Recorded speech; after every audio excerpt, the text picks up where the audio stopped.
Now, the endocannabinoid system plays a lot of significant roles in the body. For example, it works specifically through the CB receptors within the body. Now, most likely there's more than just CB1 and CB2, which is what everybody talks about. But those are the ones that have been fully identified, and the others, if they are present, will need to be fully vetted out and discovered in a different framework. So CB1 and CB2. Now, CB1 has direct interaction and response with the central nervous system and with the brain, and CB2 has a more global response with the endocrine system, the glandular system, the chemical system of the body, and the immune system, supporting good, healthy, strong immunity. This is critical. We can't expect to be well if we don't have an immune system that's functioning appropriately. And so anything that can enhance that, and this is where some of the excitement has been about cannabinoids. And I know you're all familiar with cannabinoids. So let me put a clear line in the sand at this point. Stay with me, it's going to be okay. On this side of the line, I would say, there is a tremendous amount of research that supports, boy, I'm struggling, that supports, I had some cannabinoid before I came out. No, I did not. That supports cannabinoid activity. On the other side of that line, I would say what I've always said, anytime we expect a physiological response, it is a process of two distinct things. How and how much. And that becomes a critical factor in this discussion. There is a difference between cannabis as a plant, cannabis as an essential oil. They're not the same thing. And let me walk you through and explain what I'm talking about. Now, endocannabinoids are cannabinoids like imatidine, which is produced by the imatidine, which is produced by the body in response to physical and strenuous activity. It not only stimulates good, positive emotional effects, but it prevents degrading effects within the structural functioning of the body, within the muscular tissues themselves. Interacts with CB1 and CB2. Externally, there are three main cannabinoids that come from plants. There's others. There's lots of isomers and other variables, but there's only three main ones that ever get any attention. So the first one is cannabidiol. And cannabidiol is interesting because cannabidiol is what all of the research and what all of the discussion is about. And now let me tell you the truth behind cannabidiol. One, it's an issue of concentration and delivery, as I stated a little bit earlier, anytime we're expecting physiologic effect. It's been interesting to me that we don't have consistency in this oil. We've tested multiples of essential oils this way. And what I find is that on occasion there is small trace amounts of cannabidiol. Most of the time there is zero that is present. Now there's much to be refined here. There's much to be done here. We need to refine distillation practices and methods. We need to define sourcing and what that criteria would look like. And we need to define end derivatives for therapeutic effect. And right now, it is a mistake to take the information that was created for the plant as a whole and say, therefore, that must apply to the essential oil, which largely is devoid of the chemistry that exists within the plant. So that leads us to the next conversation, which is it doesn't have direct effect with either CB1 or CB2, and instead, it's an indirect effect. That doesn't mean it doesn't have benefit. It's just not a direct effect, and we always do better when we have direct interaction with the receptor or with the cells that we're targeting.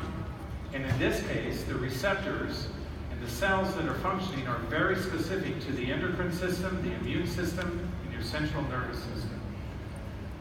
Tetrahydrocannabinol, THC.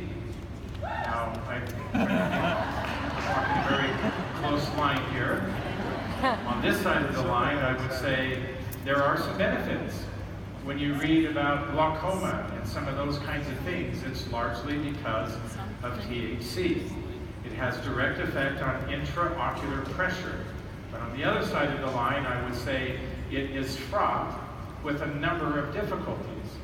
And currently, hemp oil, which carries the largest amount of THC, is illegal in every sense of the word. And in doTERRA, we will not cross that line ever, ever, ever. Now that doesn't mean that at some point we might not find benefit from cannabidiol, but there is much issue to be sorted out. So in the interim, and where we are currently today, and what we know, we must turn to for both the precedence of what we want to do therapeutically and what we feel like we're obligated to do in a legal, responsible sense. Let's look at beta-caryophyllene. Now, beta-caryophyllene is a significant compound that actually is a cannabinoid. A cannabinoid is defined as anything that interacts with a CB receptor. The value of this compound is that CB1, no interactions, so we don't get any of the hallucinogenic effects. And we don't have any of the legal issue. And CB2, direct contact and interaction for increased therapeutic outcomes. By comparison, I will tell you also, there are a number of essential oils we already carry that have this component associated with it. Black pepper, melissa, you're familiar with all of these. Even oregano, I've talked about oregano many, many times for its ability to be soothing to the tissues. And it's because of its content, even though small, beta-caryophyllene. By comparison, by far, the highest oil that we've had that is comprised of this compound has been black pepper at around 20 to 22, 23%. Our new essential oil, copaiba, has that compound at 60%. It is the dominant primary feature of this essential oil. Now, we did something unique. It's not just one species. We blended 4 species together. Now, I've heard some people already say, well, that was just for sourcing. That was just so you have sustainability. No, it was so we get the correct outcomes. This is no different than what we've done with frankincense, where we took 3 species and we combined them together for not only something that was proprietary and very unique for you, but provided benefits that we could not get singularly from any one species. This is the exact same thing now with this essential oil with 4 different species. It is unique to doTERRA, and the benefits that we receive are far-reaching. All of these systems can be affected through copaiba. Every single one of them, and it goes beyond that as well. So let's talk quickly, in the last minute or so that I have, let's talk about usage. I can't go back, I'm sorry. You won't let me back up. Let's talk about usage. So first, internal application. There is a model for internal use with this. Here's what I'm recommending that you do to start using this essential oil. Use 2 drops in a capsule. And you can do that in the morning and in the evening. Or blend frankincense along with copaiba and use it together for increased cellular activity.